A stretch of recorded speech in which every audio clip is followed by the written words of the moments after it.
وحشی حیوان بن چکا ہے، لیکن اسے کچھ معلوم نہیں ہے کہ یہ بوجھ لادنے والا کون ہے، کس نے اس کی کمر توڑ رکھی ہے۔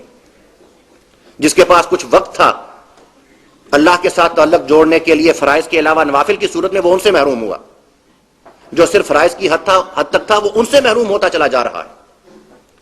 اور اب تو پاکستان میں یہ بلا کنزیومر فنانس کے نام پر ہر آدمی کی گردن پر سوار کی جا رہی ہے۔ اس خوبصورت بلا میں، ایسے خوبصورت کا لفظ اس لیے استعمال کر رہا ہوں کہ پاکستان میں چونکہ پہلی بار یہ بات عمل میں آئی ہے، ورنہ اس سے پہلے تو قرضے بڑے بڑے لوگوں کو ملا کرتے تھے، تو لوگ اب بھاگ بھاگ کر وہ فلیکسی لونز اور اس کے علاوہ وہ قسطوں پر ملنے والی چیزیں وہ لے رہے ہیں۔ لیکن 2 یا 3 سال کے عرصے میں لوگوں کو پتہ چل جائے گا کہ کس طریقے سے اب ان کے ایسٹس جو ہیں وہ اونے پونے بک کر بینکروں کی تجوریوں میں منتقل ہو رہے ہیں۔ اب وقت زیادہ نہیں لگے گا۔ اہل مغرب نے یہ تجربہ حاصل کرتے ہوئے انہیں کچھ وقت لگا تھا، کیونکہ یہ پہلا تجربہ تھا، اور اس زمانے میں وہ سہولتیں بھی نہیں تھیں کہ اعداد و شمار جلدی سے میسر آ جائیں، کمپیوٹر اور انفارمیشن ٹیکنالوجی اتنی آسانی سے میسر نہیں تھے۔ اب یہ تجربہ کرنے میں کچھ زیادہ دیر نہیں لگے گی۔ اس مائکرو لیول سے اگر ہم ایک سٹیپ اب اوپر جائیں اور میکرو لیول کی بات کریں تو قومی سطح پر بھی ہم جانتے ہیں کہ $36 بلین کے قرضے اس وقت بھی ہمارے سر پر ہیں، اور ان قرضوں کے ذریعے سے ہماری مقتدرہ کو ہر زمانے میں جس طریقے سے استعمال کیا گیا ہے اس کے بارے میں ہر فکر اور سمجھ رکھنے والا فرد جو ہے کوئی نہ کوئی اپنی رائے ضرور رکھتا ہے اور سمجھتا ہے۔ لیکن بالکل حالیہ جو یوں کہنا چاہیے اس میں ڈیولپمنٹ ہوئی ہے وہ یہ ہے کہ اس ملک کو جو ٹیکنیکلی تقریباً بینکرپٹ ہو چکا تھا، اسے ڈکلیئر نہیں کیا گیا تھا، اسی ملک کی ضلعی حکومتوں کو پچھلے 1 سال میں انڈیپینڈنٹ قرضے دے دیے گئے ہیں۔ نہ صوبائی حکومت درمیان میں ہے، نہ وفاقی حکومت درمیان میں ہے۔ 1 سال اور خیرپور ڈسٹرکٹ کو سب سے پہلی ڈسٹرکٹ تھی جسے ایشین ڈیولپمنٹ بینک نے یہ قرضہ دیا تھا۔ اس کے بعد خانے وال، پھر لودھراں، پھر رحیم یار خان، اس کے بعد تو اب بے شمار ڈسٹرکٹس ہیں جنہیں یہ قرضے دیے جا چکے ہیں، اور یہ قرضے وہ ہیں جو طلب بھی نہیں کیے گئے، یہ بھاگ بھاگ کر دیے جا رہے ہیں۔ تو سوچنے کی بات یہ ہے کہ مثال کے طور پر باپ تو ہو بینکرپٹ، تو اسی کی نابالغ اولاد کو وہی بینکر آ کر قرضے دے رہا ہو تو اس کا مطلب کیا ہے؟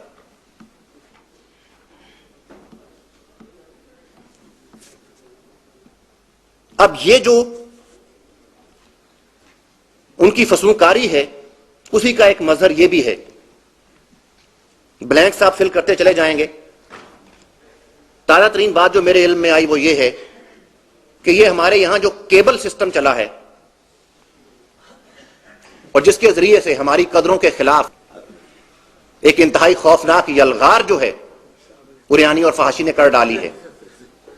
اس کیبل کے بارے میں پیمرا کے جو قوانین ہیں اگر آپ ان کی ویب سائٹ سے ڈاؤن لوڈ کریں تو آپ یہ جان کر حیران ہوں گے کہ اس کیبل کو کاٹ دینے کا جرمانہ 10 ملین روپے ہے۔ یہ کیبل سسٹم میں اس کی بات کر رہا تھا کہ جس کے ذریعے سے ہمارے گھروں میں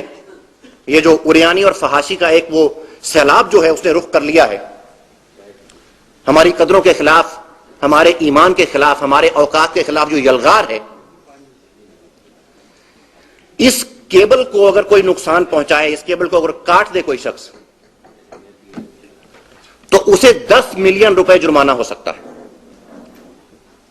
1 کروڑ روپے جرمانہ۔ اندازہ کیجئے یہ کون سی چیز ہے جس کا تعلق ہماری روایات سے، ہمارے دینی ورثے سے، ہماری قومی یوں کہنا چاہیے اہمیت کی چیزوں سے ہے۔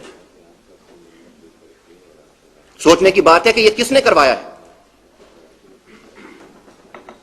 یہ لنکس اب آپ جوڑتے چلے جائیے گا، اور اسی عالمی شکنجے کا جو ہے اب اگلا سٹیپ، اور یوں کہنا چاہیے یہ تقریباً تکمیلی مرحلہ ہے اب، اور وہ یہ ہے کہ WTO کی شکل میں یہ بینکر جو ہیں دنیا بھر کی حکومتوں کو بے اثر کر کے، اور وہ جغرافیائی حدود جو کہنے کو موجود رہیں گی ان کے ہوتے ہوئے بھی ان جغرافیائی حدود سے بالا تر ایک حکمرانی قائم کرنے میں کامیاب ہو جائیں گے، بلکہ در حقیقت وہ ہو چکے ہیں۔ اب تو اس کا ایک رسمی اعلان ہونا باقی ہے۔ یہ اختیار پہلے ہی انہیں حاصل ہو چکا ہے مارکیٹ اکانومی کی، کہ وہ چاہیں تو ہمسایہ ملک میں پروڈکشن کریں، اس ملک میں بیچیں، اور جو سرمایہ ہے اسے تیسرے ملک میں لے جائیں، تو یہ جغرافیائی حد بندیاں کہیں ان کے راستے میں مزاحمت پیش نہیں کر سکتی۔ WTO کی شرائط کے مطابق ممبر ملک سے، جو ممبر ممالک ہیں ان میں سے کسی ملک سے کوئی چیز امپورٹ کرنے پر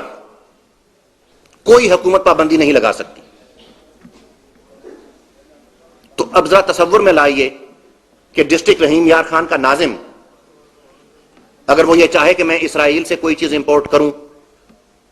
اور جس بینکر نے اسے پیسہ دے رکھا ہے وہ اسے کہے کہ یہ قرضے واپس کرنے کے لیے، یہ بات آپ جانتے ہیں کہ یہ تمام قرضے جو دیے گئے ہیں ڈسٹرکٹ حکومتوں کو، یہ سارے کے سارے مٹی میں دبا دیے گئے ہیں، سڑکیں بنائی گئی ہیں، فوارے لگائے گئے ہیں، ڈیکوریشن کی گئی ہے، پروڈکشن کہیں سے کچھ نہیں ہے، تو یہ قرضے اور ان کا سود کہاں سے واپس ہوگا؟ تو پھر وہ بتائیں گے کہ دیکھو ہم تمہیں بتاتے ہیں کہ اس طریقے سے ریونیو جنریٹ کرو، اور اس کے لیے فلاں چیز اور فلاں ماہرین فلاں جگہ سے آنے چاہیے۔ تو اب بتائیے کہ اسلام آباد میں بیٹھی ہوئی حکومت جو ہے وہ اس معاملے میں کیا کر سکتی ہے؟ اختیار اس کے پاس ہے نہیں، پیسہ اس ذیلی حکومت نے براہ راست اس سے لیا ہوا ہے۔ اگر وہ حکومت کوئی مداخلت کرنے والی بات کرے تو وہ جو قرض کا ہے وہ یہ کہے گا کہ تم کون ہوتے ہو درمیان میں، ایک طرف ہو جاؤ، اس نے ہم سے قرض لے رکھا ہے، ہمارا اور اس کا معاملہ ہے، جب اس نے قرض لیا تھا اس وقت تم کہاں تھے؟ حقیقت یہ ہے کہ اس ملک کے وہ جو جنہیں رہنما کہنا چاہیے، سیاسی رہنما، انہیں کچھ اندازہ نہیں ہے کہ یہ ذیلی حکومتیں نہیں، در حقیقت یہ ڈسٹرکٹ سٹیٹس ہیں، اور اس طریقے سے وہ پاکستان کی انٹیگریٹی کو ختم کر چکے ہیں۔ یہ تو صرف یوں کہنا چاہیے کچھ چیزیں ہیں جو منظر عام پر، عام لوگوں کی ذہنی سطح تک منظر عام پر آنے میں شاید 1 سال یا 2 سال لگ جائیں، اس سے زیادہ کا وقت نہیں ہے۔ اور اس کے پیچھے وہ جو ان کا یوں کہنا چاہیے کہ سرمایہ کو پھیلا لینے کا عمل، اور پھر یہ کہ اس کے ساتھ سود، کہ وہ جو قرض ہے ایک جگہ ٹھہرا نہیں رہے گا بلکہ وہ تو پھلتا پھولتا چلا جائے گا، تو اس کے نتیجے میں پہلے وفاقی سطح پر آزادی سلب کی، پھر اس کے بعد ذیلی حکومتوں کی صورت میں، اور اس کے ساتھ ہی انہوں نے بالکل گراس روٹ لیول پر ایک عام آدمی کے سر پر بھی قرضے جو ہیں وہ ڈال دیے ہیں۔ تو یہ میں بات کر رہا تھا کہ میکرو لیول پر یا اجتماعی سطح پر یہ شکنجہ کس طریقے سے جو ہے وہ ہمارے اوپر فٹ ہوا ہے، اور گلوبل لیول پر یہ شکنجہ جو ہے WTO کی صورت میں کس طریقے سے اب پوری دنیا پر فٹ ہو رہا ہے، اور وہ جو انٹرنیشنل منی ماسٹرز ہیں ان کی ایک خاص ارینجمنٹ یہ ہے کہ جن ممالک میں ان کے مقاصد جمہوری حکومتوں کے ذریعے سے ان کی خواہش کے مطابق پورے ہوتے رہیں، وہاں وہ فوج کو کبھی ٹیک اوور کرنے نہیں دیتے، تاکہ جمہوریت کی مقدس گائے کا تقدس جو ہے برقرار رکھا جا سکے، اسے ایک اعلیٰ قدر کے طور پر باقی رکھا جائے، اس لیے کہ ہے تو جمہوریت بھی بینکر کا کھیل، اسے بھی وہ بچا کر رکھنا چاہتا ہے۔ البتہ جن ممالک میں جمہوری حکومتوں کے ذریعے سے ان کے من چاہے انداز میں یا اس رفتار میں ان کے مقاصد پورے نہیں ہوتے، وہاں پھر وہ اس جابر قوت کو جسے فوج کہتے ہیں اسے وہ لے آتے ہیں، اور جمہوری حکومتوں کو نکال کر ایک طرف کر دیتے ہیں، اور پھر بڑی تیز رفتاری کے ساتھ ایسے قوانین بنوا کر اپنے وہ فوری مقاصد حاصل کر لیتے ہیں، اور اس کے بعد ایک دفعہ پھر جو ہے جمہوریت کو تو وہ نہیں چاہتے کہ اس کے اوپر سے ایمان اٹھ جائے لوگوں کا، اس کے ذریعے سے تو انہوں نے ہمیشہ استعمال کرنا ہے، چنانچہ پھر وہ کسی نہ کسی طریقے سے جمہوریت کو واپس لے آتے ہیں۔ اب یہی وہ کھیل ہے جو اصل میں خاص طور پر اس خطے میں کھیلا جا رہا ہے، اور جتنی تیز رفتاری کے ساتھ یہاں کھیلا جا رہا ہے اس کی اصل میں کچھ وجوہات ہیں، وہ یہاں تو اب ڈسکس نہیں کی جا سکتی، وقت بھی اتنا نہیں، لیکن یہ کہ سوچنے والے لوگوں کے لیے کچھ مشکل نہیں ہے جب وہ اس چیز پر غور کرتے ہیں کہ اس دنیا میں اس وقت 7 ٹریلین کی اکانومی کا وہ جن جو مانس گند پکارتا ساری دنیا میں پھر رہا ہے، اس کی جان کس طوطے میں ہے۔ میں امریکی حکومت کے نظام زر کی بات کرنا چاہتا ہوں، اسے سمجھ لیجئے تو ورلڈ ویو جو ہے آپ کا وہ تبدیل ہو جائے گا۔ امریکی حکومت کے بارے میں یہ بات سن کر اکثر حضرات کو حیرانی ہوگی کہ امریکی حکومت $1 کا نوٹ چھاپنے کا بھی اختیار نہیں رکھتی۔